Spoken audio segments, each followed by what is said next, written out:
In the name of Allah the most compassionate the most merciful. शुरू अल्लाह के नाम से जो बड़ा मेहरबान निहायत रहम करने वाला है। शुरू अल्लाह जे नाले सां जेको वॾो मेहरबान निहायत रहम कंदड़ आहे।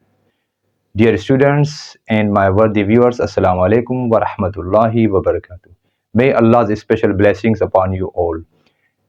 As you are fully aware of me that I mostly start my lectures with a beautiful poetry of a great poet of the world, and these days I am uttering the lines of great poet Aqsin Shah Abdul Latif Bhittai rahmatullah alayh, who beautifully says, "Hello, hello, कोरिएं नाजिक जिन जो नी हूँ, hello hello कोरिएं नाजिक जिन जो नी हूँ, गंढीन सारो D हूँ, छिनण मूर न सिखिया." After these beautiful lines of great poet of Saint Shah Abdul Latif Bhittai rahmatullah alayh, we start learning some new angles of verb to have. So let's start. Angle number 9. In angle number 9, to have verb is used in the sense of organizing or holding an event. I repeat, in angle number 9, the verb to have is used in the sense of organizing or holding an event. बेटा organising और holding an event से मुराद यहाँ पर है कि हम मतलब कोई भी फंक्शन, कोई भी इवेंट उसका इनेकाद करेंगे या उसको मुनक्कद करेंगे या उसको रखेंगे। टू ऑर्गेनाइज, ठीक है ना, टू ऑर्गेनाइज और टू होल्ड एन इवेंट का मतलब ये होगा कि हम कोई भी पार्टी, कोई भी फंक्शन वगैरह जो होता है ना, उसको मुनक्कद करते हैं या रखते हैं, तो उस हवाले से भी ये वंडरफुल वर्ब टू हैव जो ना काम देगा। ठीक बेटा, so come to its example.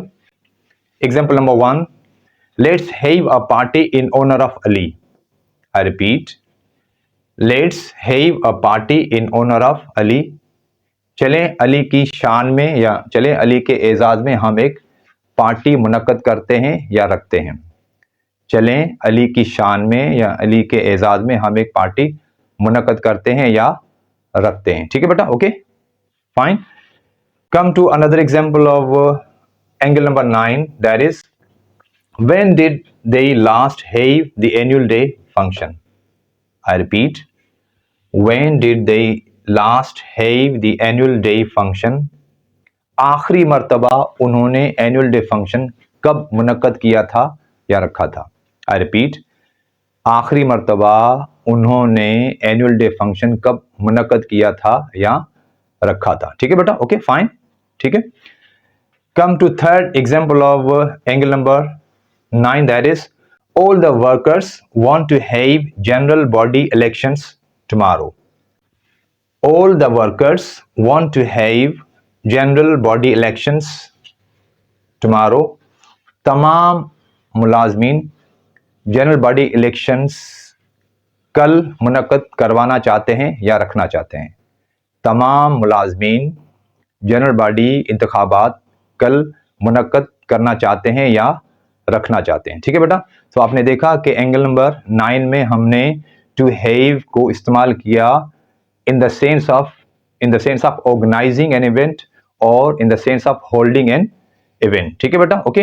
Now after angle number 9 we move towards another angle, that is angle number 10। ठीक है, so in angle number 10 the verb to have is used in the sense of receiving something. I repeat, in angle number 10 the verb to have is used in the sense of receiving something. बेटा receiving से मुराद होती है getting something, और getting something का मतलब आपको मालूम है कि मतलब वसूल करना, मौसूल करना या लेना या मिलना।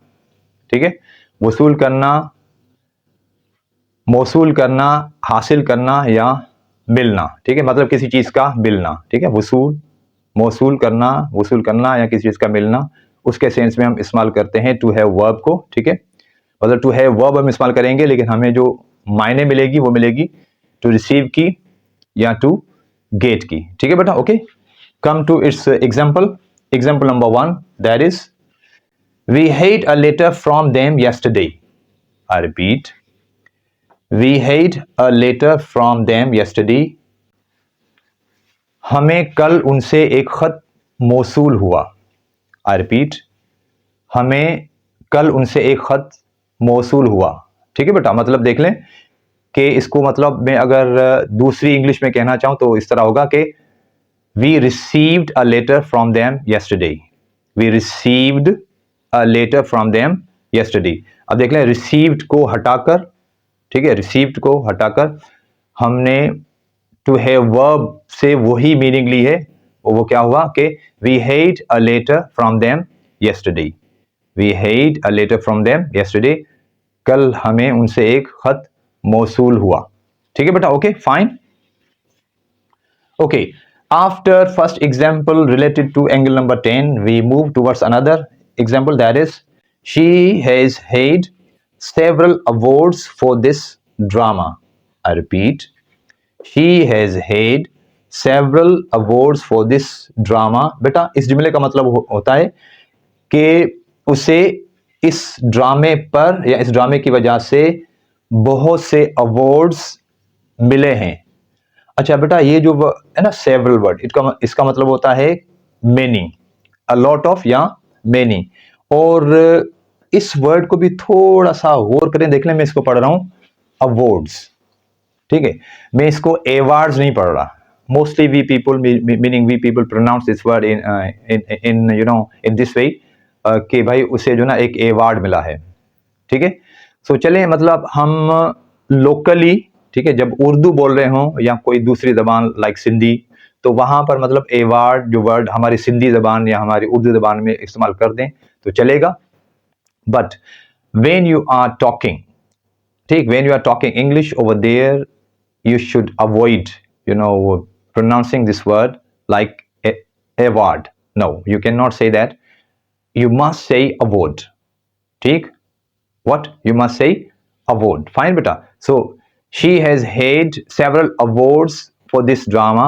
she has had several awards for this drama। उसे इस ड्रामे पर बहुत से अवार्ड्स मिले हैं। उसे इस ड्रामे की वजह से बहुत से अवार्ड्स हासिल हुए हैं या मिले हैं। ठीक है बेटा, fine. Come to third example, ठीक, related to angle number 10, that is, could I have another glass of water, comma, please? I repeat, could I have another glass of water, please? क्या मुझे पानी का दूसरा गिलास मिल सकता है? क्या मुझे पानी का दूसरा गिलास मिल सकता है? देख लें बेटा, मैंने आपको जब एंगल नंबर 10 के स्टेटमेंट में आए थे, ठीक है ना, और वहां पर मीनिंग लिखी हुई थी रिसीव, तो मैंने आपको बताया था कि रिसीव का मतलब होता है वसूल करना, मौसूल करना या मिलना, किसी चीज का मिलना। ठीक है भाई, मुझे फलां चीज मिल गई है, मीनिंग मुझे वो चीज मौसूल हो गई है या मुझे वो चीज मिल गई है या मैंने वो चीज वसूल कर ली है। ठीक है, मैंने वो चीज वसूल कर ली है, मौसूल मुझे हो गई है वो चीज, या वो मुझे चीज मिल गई है। सही है बेटा, ओके फाइन। ओके, इस रूल या इस एंगल पर आने से पहले थोड़ा सा एक और बात भी बता दूं कि बेटा यहां पर देख लें, कॉमा के बाद मैंने प्लीज इस्तेमाल किया है। ठीक है, कॉमा के बाद मैंने प्लीज इस्तेमाल किया है, लेकिन जो ज्यादा बेहतर है, अच्छा है इस्तेमाल, ठीक है, प्लीज का, वो एंड में मतलब ज्यादा अप्रोप्रिएट है वो। ठीक है, meaning the use of please word at the end is more appropriate से मुराद ये है कि वो ज्यादा मुनासिब जगह है वर्ड प्लीज के इस्तेमाल करने की। ठीक है, लेकिन मतलब आप प्लीज को पहले भी इस्तेमाल कर सकते हैं। ठीक है, fine. So now we move towards another angle related to verb to have, that is angle number 11, in which the verb to have is used in the sense of undergoing the process। I repeat, in angle number 11 the verb to have is used in the sense of undergoing the process। बेटा undergo से मुराद होती है कि किसी मरहले में से गुजरना। to undergo the process of something मतलब किसी मरहले में से गुजरना। ठीक है बेटा, मरहले में से गुजरना। ठीक है, फाइन बेटा। Okay, so come to its example number 1, that is everybody has to have injection before they travel to other country. I repeat, everybody has to have injection before they travel to other country, हर एक को दूसरे मुल्क का सफर करने से पहले injection लगवानी है। हर एक को दूसरे मुल्क का सफर करने से पहले इंजेक्शन लगवानी है। देख लें, मतलब अगर एक शख्स दूसरे मुल्क का सफर करना चाहता है, ठीक है, तो मतलब उसको एक प्रोसेस से गुजरना पड़ेगा, और वो प्रोसेस क्या होगा? वो प्रोसेस होगा कि उसको इंजेक्शन लगवानी होगी, ठीक है। पहले मतलब वो इंजेक्शन लगवाने वाला प्रोसेस पार करेगा, उसके बाद, ठीक है, उसके बाद मतलब वो किसी मुल्क का सफर कर पाएगा, ठीक है बेटा। So everybody has to have injection before they travel to other country, सही है, ओके। मतलब दूसरे मुल्क का सफर करने से पहले हर एक को इंजेक्शन लगवाने वाला जो प्रोसेस है ना, उसमें से गुजरना पड़ेगा, सही है बेटा, okay fine. Come to another example, that is visitors have to have a ticket before they enter the museum. I repeat, visitors have to have a ticket before they enter the museum. मतलब इसका मतलब ये होगा कि museum में दाखिल होने से पहले सयाहों को टिकट लेना है। देख लें, मतलब क्या मरहला है कि मतलब अगर म्यूजियम में दाखिल होना है तो उस मरहले से पहले मतलब उनको एक दूसरा मरहला होगा, ठीक है। वो क्या होगा कि उनको पहले टिकट लेनी पड़ेगी, टिकट लेने का मरहला, ठीक है। Once they have got ticket, उसके बाद देख लें, उसके बाद meaning now they are allowed to enter the museum.